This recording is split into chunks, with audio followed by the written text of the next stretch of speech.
Good evening. It's 6:35, and this is a meeting of the, this is Monday, December 9th, 2024, and this is a meeting of the Community Economic Development Committee. On my right is Mrs. Snee, and on my left is Mr. Pierce, and my name is Jeff Schilling, and I'm the chair. And tonight we are going to bring back our discussion. American Structurepoint we'd asked them for some help on this, in this particular item. Recommendations concerning the use of multi-use recreational trails around borders of new subdivisions and some other areas. And it was my request. Our committee was busy the last couple of times doing some other things, and now we're going to take this up again. And I don't know if Mr. Titterington, you want to weigh in on this at all? Or? Well, only to my recollection is not that we asked American Structurepoint to give us some recommendations. It was merely to respond and react to some of your questions and concerns, right, which is what you have in front of you. Right. Those are not necessarily recommendations. Their recommendations are the ones that we had communicated the last time we talked, which was that, you know, we have the complete streets map that the council still has to evaluate and adopt. We have the comprehensive plan that's now in place. And we are also looking at the Unified Development Code, formerly known as the Zoning Code, as well as the subdivision regs that are now being looked at, and recommended revisions are being put together for some future comments and public involvement next year. Okay. So we appreciate that. Yeah, and again, looking at that, I know we've gone through a lot of planning in the last year or so, but on the other hand, we've went ahead and changed the zoning codes 4 or 5 times, while this process has been going on. So I'm not sure there's a real reason that would, slow us down in this particular area. As I looked at this and what the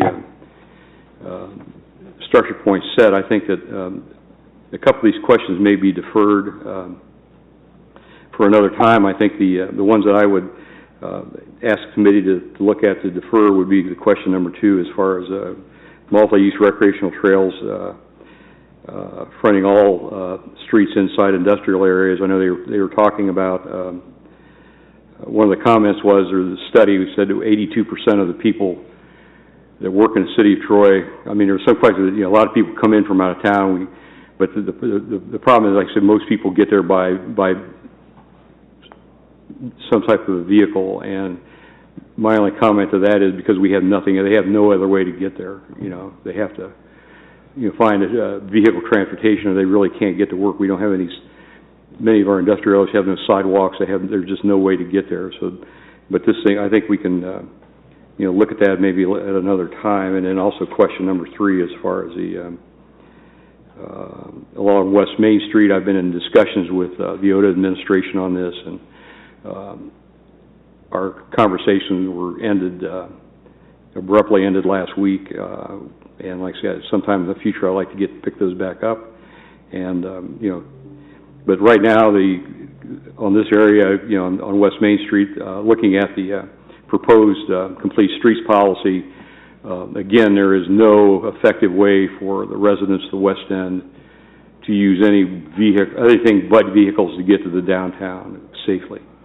And the complete streets program, there's no solutions there that would happen within the next 5 to 10 years. And I think that is, in all probability, look too long to wait. In my estimation, it'd be too long to wait. But again, I think we can, pending any further discussions with the ODA administration, I think hopefully we can get something back on track on that and proceed with some of our discussions, and maybe bring again this up at another committee meeting. So I think what I'd like to do is, if it's okay with the other 2 committee members just to focus on the subdivisions, putting these multi-use recreational trails in the subdivisions. Would that sound like a good idea tonight?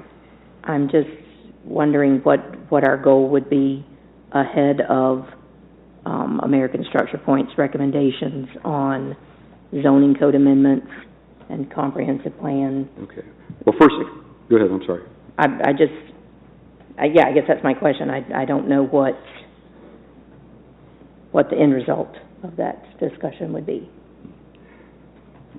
And that's a good question. And again, I think the end result here is, again, as I said before, is that we had no qualms about holding back on changing zoning codes and this type of thing. And this really goes to subdivision construction, which is really not a zoning issue. It's more of like a construction issue as far as plan design and this type of thing. But it really has no bearing on the zoning codes. The zoning codes are going to determine where the subdivisions are going to go, and then it's a matter of how are these subdivisions going to be designed. And this is an area I think that we can looking at what Structurepoint gave us back, I think we can say that I think that they have it's a very favorable report that they think that this is something that probably should be included. And again, as I said before, as you look around in other areas, both here in Ohio, and I spend a lot of time in Indiana, and you look at some of these more progressive communities, and they all have these things. They all have these multi-use trails fronting their subdivisions. So I think it's something that we ought to look at. I mean, we've asked the OTA administration before to add these things into the negotiations, and they've come back and said, well, it's not in the building code, so we can't negotiate it, but yet then they ask us to hold off because they try to negotiate these things. But we've got 4 or 5 subdivisions in progress right now. None of this stuff is included. And so how much longer are we going to wait? I mean, that's, so I think it's something that makes a lot of sense. Again, our main goal here is to improve people's way of getting around Troy and getting to the downtown and getting to the bike trail. And if we don't start doing this now, when do we do it?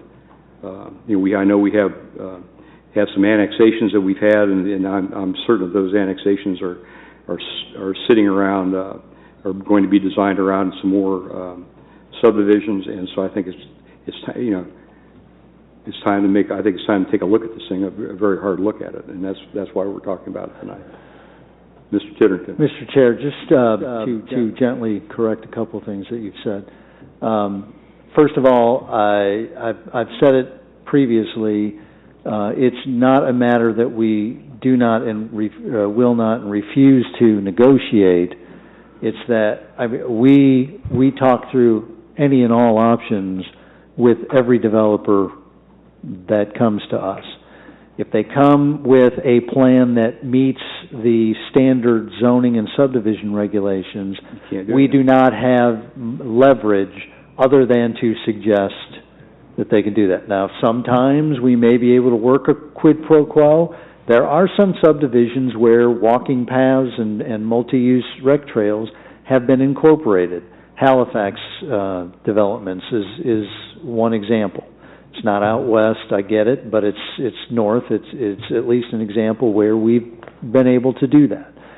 Let me clarify that though. But Halifax has walking trails for the residents, as we have a subdivision plans unit development out on the west end. It has the same thing, but it's not located. I mean, Halifax, most of those subdivisions out in the north end of town have sidewalks and curbs, which we didn't include in some of our subdivisions that have been built recently on the west end. Reserve at Washington is a big example. Well, and that's along the major the major roadway. Yes, in the subdivision itself. So Troy Pipper Road's not a major roadway. No, I understand what you're saying. If I can finish my thought. Go ahead. So, first of all, we do negotiate. We have limited ability to negotiate when it's a standard subdivision plan. versus a plan development. And a plan development every plan development comes to the Planning Commission and the City Council. Plan development gives everybody flexibility, and so if there are needs, it's not just the administration that negotiates, it's also the Planning Commission and the Council that could negotiate if they have questions as well.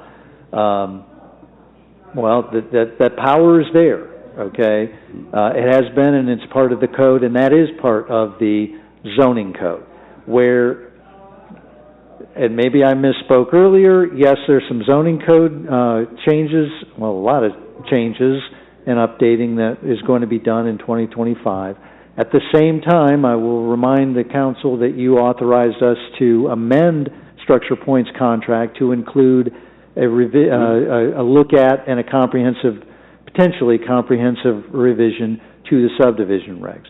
And to your point, that's where the leverage can be increased as new developments come in, and where it may be an optional infrastructure improvement, such as rec trails, multi-use paths, sidewalks along in the case of the reserves, the backyards along Washington that are not in place right now. A future iteration of the subdivision regs could make that a mandatory. I'm not saying it will or it won't, but that's the time that we would do that. The other thing that I would mention, since you've mentioned it a couple of times, is yes, periodically the Planning Commission or the administration will recommend modification to the zoning code to correct an immediate concern, or clarify vague language, etc. In this case, and when we've done that, it's because we needed to address something and we don't have a larger project that can address it like we do with the zoning code and the subdivision regs. There are things in the zoning code that we would like to have updated, but we've deferred those because we are doing, because Structurepoint is doing this larger project. This is one of those elements that we've asked them to look at in the subdivision reg portion of the work that they're going to be doing in 2025. So to simply say that, well, we've done, or we've made changes to the zoning code or the subdivision regs in a vacuum by themselves, piecemeal, while that's correct, it was in the absence of a larger project, which is the opportunity we have now, so we can look at everything at once and present a comprehensive update to the Council in 2025. Okay. May I ask a question? Yes, me. Do we have an estimated time? I know I've asked this before, but an estimated time that we'll have that? So you should have, I believe, the first half of 2025. They've been continuing to work on it. We're meeting internally every 2 weeks to discuss different elements of it, different chapters and updates. I know that Structurepoint is coming to the Planning Commission for an update next week? Wednesday. This Wednesday or next Wednesday? This Wednesday. This Wednesday? Okay. It all blends together, sorry. And so they're doing those periodic updates just like they did with the comprehensive plan. I apologize, I don't have we have a schedule. I can get that to the committee. We can email that to you. I don't have that off the top of my head, though. Okay, I appreciate it. Okay. But it's not the end of 2025. It's first half of 2025. Okay. Okay. Well, again, I think that in this case, I think I would like to see, especially in the subdivision area, to have these multi-use recreational trails, part of the planning process. And the only way, as you said, your hands are tied when a plan comes in that meets the current building code subdivision regulations. That's not up for negotiation. We had one PUD plan development come in, and I don't think that thinking out there on Nashville Road, that was a planned unit development, and I don't believe that got any recreational trails was added to that when we had the opportunity to maybe add that. And so again, I think it's we as council have to take the lead in this and make sure that these things are done sooner than later.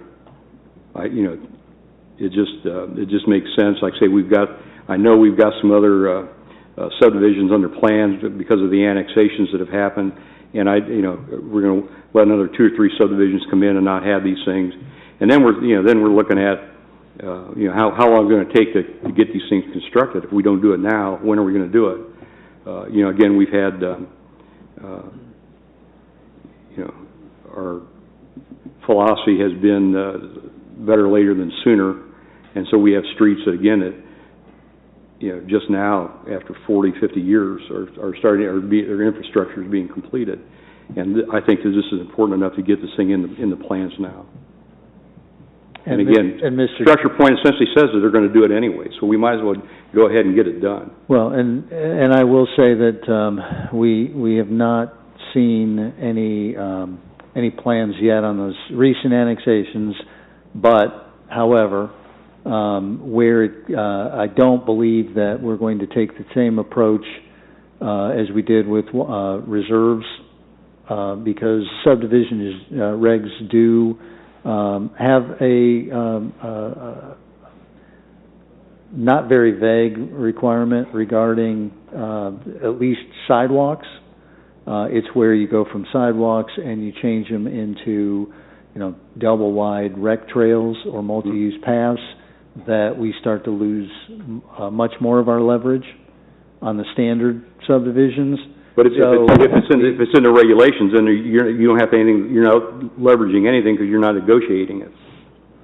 If somebody comes, in other words, if the subdivision plans require these multi-use recreational trails fronting the subdivisions along the sides where they have access, they're along a road, then, as you say, you can't negotiate that. That's part of the regulations. They have to do that, and that's the situation that we're in. I don't want these things to be negotiated into the future because I want them in the regulations, so they have to do them. And I understand. I just wanted to clarify that we do have some leverage. We have not nearly as much leverage with a standard subdivision application as we do a PD. Right, and that's why I'm pressing this issue, because again, I want I would like to see this in the regulations now, because I think it's important that going forward that the city start to focus on developing alternate ways of transportation for people to get around. And again, the whole idea is to help these people get onto our tremendous bike trail system that runs through our city. And it means that there's going to be more people downtown and less traffic, because if they can get on especially in the summertime, they can get on use these trails and use them to get downtown. They don't need to park. They can I say all their uses, and like I say, I think we're with the river walk thing that we're trying to get done, with the access to the downtown, I think that's just a very easy way for our people to do it. But we got to start building these things now. It's not, it's just not. If we ever get around to it, it's something that we have to concentrate on now. And as I say, other cities have done it. It's worked very, very well. Again, like I say, you can go to Dublin. There's a number of cities in Ohio that have this. A number of cities in Indiana, and you see it and it's wow. They got this thing. These things are done, and it's as these subdivisions and things are developed. Industrial. As I was over in riding for Pelotonia this year, and I got over in near the new Amazon distribution center on Beach Road, and on the east side of Columbus, and fronting this Amazon distribution center was a 3-mile long recreational trail. It had just been recently built. And again, this is the type of stuff we've got to start doing, or we'll never get it done. And this is the time I think we can step up and say, we want to start looking at this and getting it built into our regulations. I don't think... And the thing is, it doesn't cost the city anything. That's the point I was going to bring up that I would disagree with. I think they made mention in some of their responses to questions that once these recreational trails are put in, there is a maintenance cost per year. Yes. That's something to consider if we want to have connections. That could be a city cost. That's something to consider. So to me, I understand your passion for bike trails, and that's great, but I don't think that council, as a council, other than adopting a comprehensive plan and complete streets, has said that we want to be, at this point, quite that aggressive in putting this number of recreational trails in without seeing and that's what I want to see, is a complete, comprehensive look at our subdivision regulations, our zoning code, and what this plan would look like citywide. I just don't think that we can just arbitrarily say that we're going to start including requirements for recreational trails in subdivisions separately from taking a look at that more comprehensive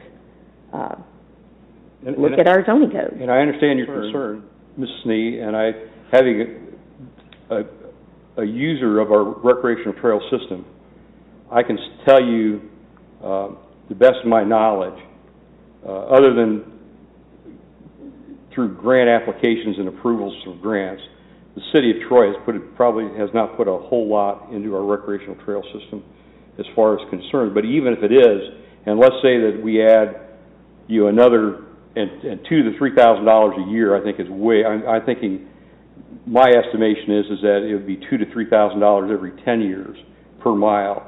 And so we add 10 miles of trails, and we're talking $20,000 over 10 years. I think we can afford that. And that would certainly be something that council could speak to. Well, then that's why I'm asking the committee to take a look at this so we can get it before the entire council to take a look at. And I'm just telling you, I'm not willing to look at it separate from getting the things we're expecting from American Structurepoint. I'm not willing to look at it in isolation for subdivision regulations in isolation. What's your thought on this? My understanding is that American Structurepoint provides value of knowledge and understanding and expertise in being able to, helping us to manage the cost of this while designing and creating recreational trails. And they're going to do that when they release the overall plan. So if we look at the comprehensive plan, we can take a look at the spines that they talk about that will help us have these recreational trails, but not spend as much money doing it. Because we do have that maintenance cost. We're getting ready to go into winter. There's going to be the cost of making sure the snow is removed. There's no ice, or limited amount of ice on these trails.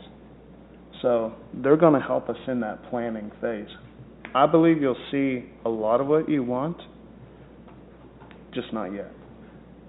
You may not see as many miles of recreational trails as what you would prefer, but I think you're going to see a lot of it.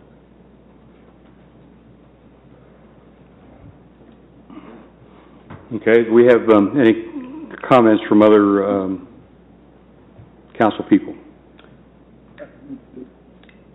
The only comment that I would have is that I can understand Mrs. Snee's point of view, and I don't think you can look at this in a vacuum. So I think the whole package would be the prudent way to do it.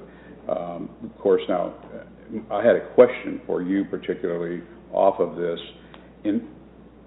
because I didn't understand whether it was Structurepoint or just coming from something that you had mentioned, that on these particular roadways that are mentioned in this document, do you look at the city to go ahead and put the recreation trail or a widened sidewalk in them prior to on an open piece of land?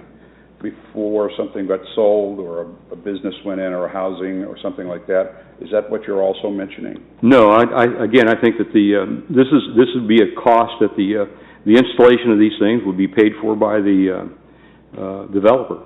Yes. Okay, and like I say that now there are, we've got a lot of land, and I go back to West Main Street, and we have a lot of.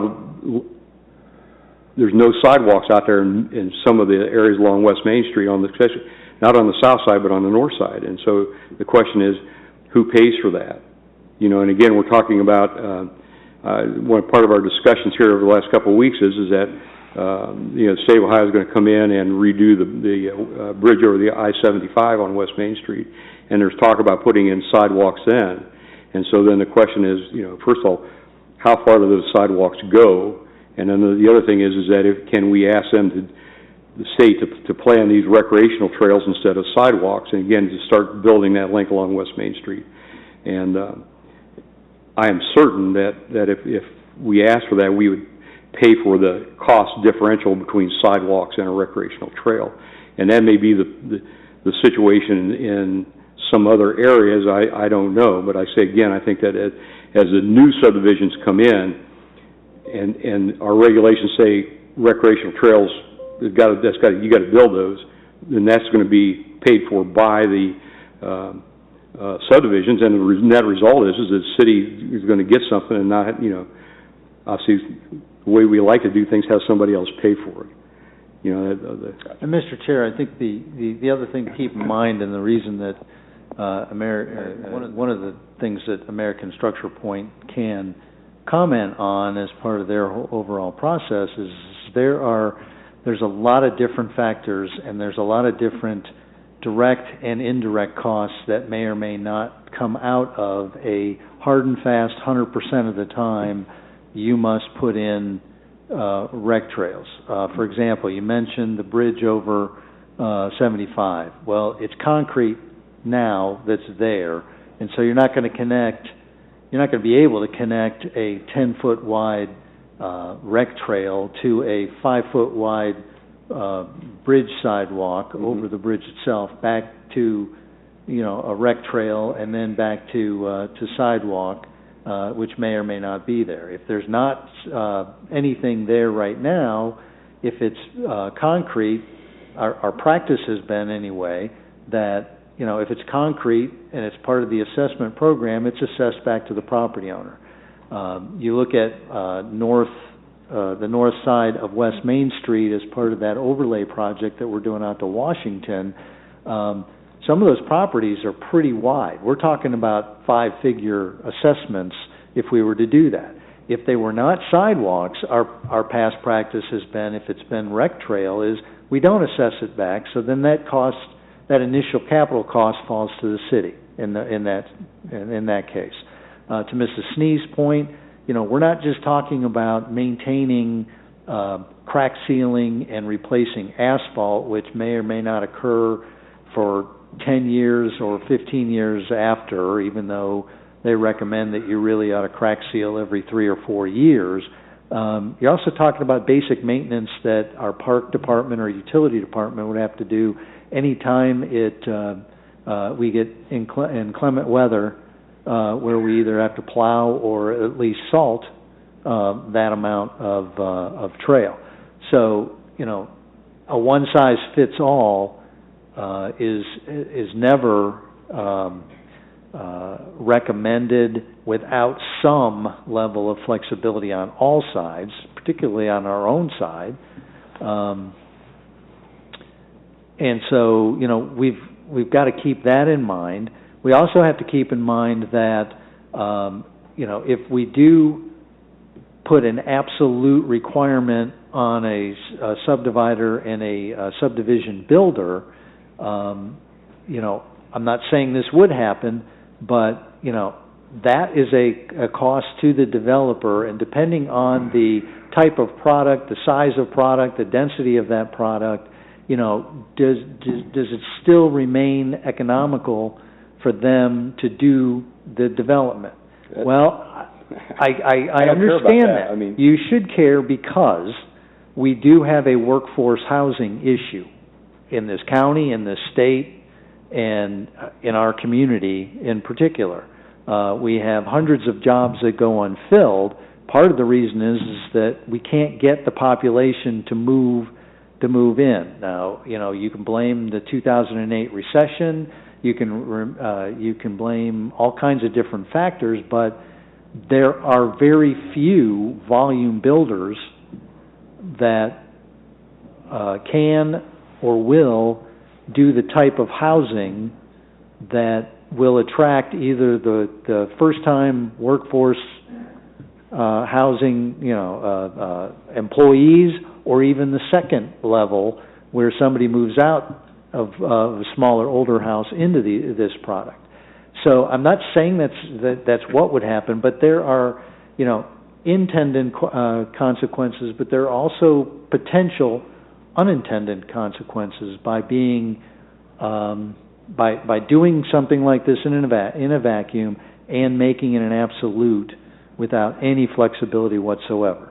And looking at the zoning code and the interplay with the subdivision regs and how those may be recommended to change and be modified and modernized is why we think the better approach is to see what Structurepoint comes back with. And we will make sure that they are including these discussions in their analysis and in their recommendations to you. Okay. Any questions from the audience or staff? Yes.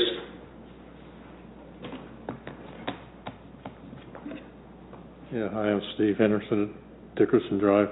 Maybe instead of having a blanket requirement, what you could do is require them to provide an estimate of what the incremental cost would be for widening a wider pathway than a normal sidewalk. They have to put in a normal sidewalk anyway, okay? So you could require them to say, okay, if we required a pathway, as long as what you're suggesting, and say, okay, you're required to tell us how much more it's going to cost to do that. Then the city can say, you can make a decision, then you can start negotiating. If the city wants these pathways so much, we should pay for it. I understand that it'll make the cost of property more expensive. It may also make the property more valuable, desirable. So I don't think it has to be black and white on either way. I think you can come up with a way to say, okay, here's a reasonable way to start a discussion without having a hard and fast rule that you have to do it. Let's find out how much it'll cost, and then you can I can start a dialogue that makes some sense rather than saying, okay, and let's not wait for Structurepoint to come back with a bunch of clay tablets that, it's like, come on. They went to the same schools we do and everything else. Yeah. So,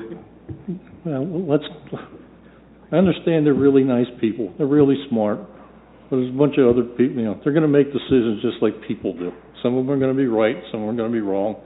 And my guess is they're going to be gray because they want to get paid for their job. So let's not kid ourselves of what's going to happen. Okay? So that's my only point. You guys have to get some gray space here, for God's sakes. You're trying to make hard and fast rules on either side of the issue. And neither one of you are looking really good at it. Okay? That's all I've got to say. Thank you, I appreciate that. So, well, and again, I say the reason I think it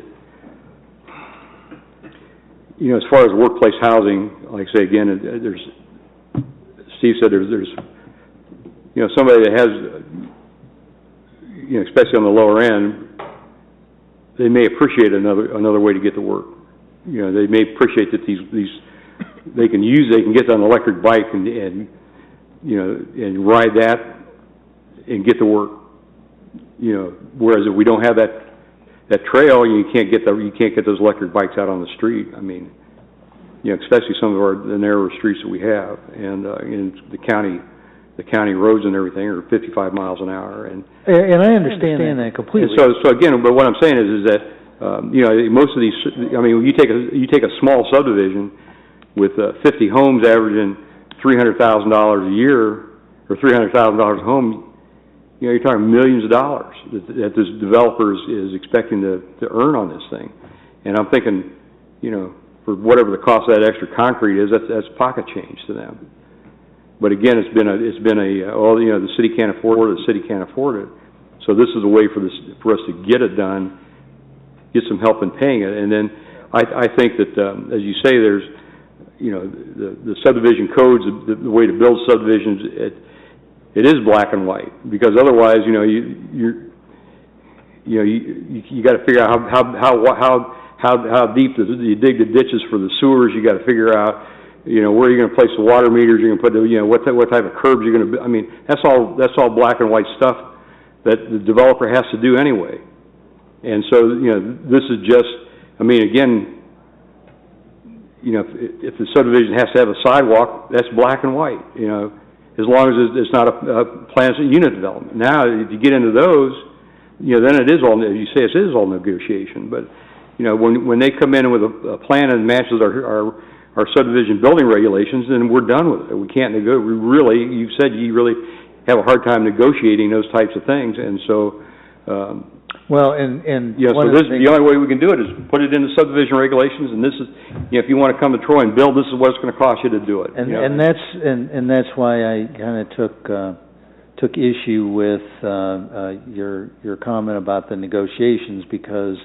Again, we have negotiated, and Mr. Hendrickson jogged my memory. That was one thing I did want to mention, that, but the direction that you were going was the developer should pay for whatever is required, which is why I mentioned that, well, if a developer has to pay for that, you know, even if it seems like it's a low amount, you know, in your example, trying to recoup those costs as well as sewer and water and lift stations or pump stations or whatever needs to be done, you know, you can't spread it out far enough to make the land costs low enough to then be able to put a workforce type housing where we do sometimes negotiate, particularly, well, yeah, I mean, we oversize things because we know there's something going on behind that subdivision, or we need a lift station to get this.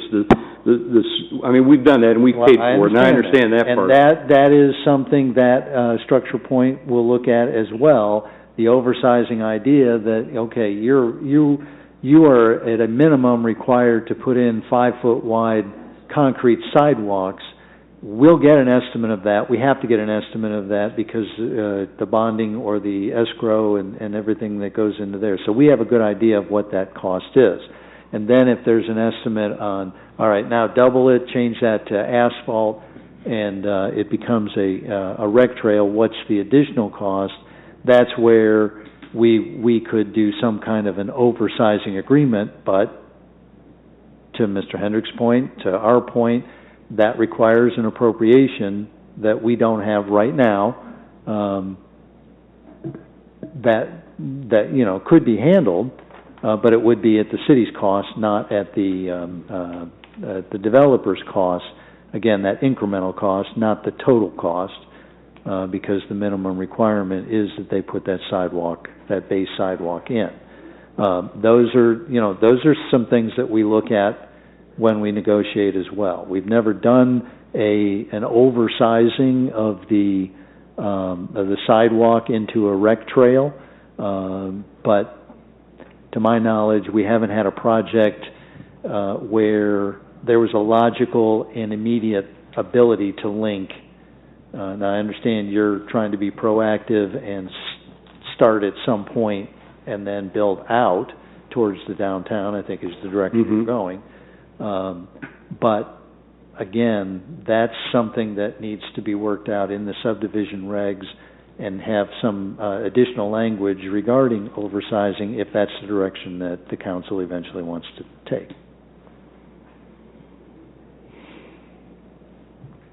Well, that's what I'm saying, so let's, why can't we do, I guess the question is, I would still think that we could do something now on this thing instead of, letting a couple more subdivisions slide through and, here we are again.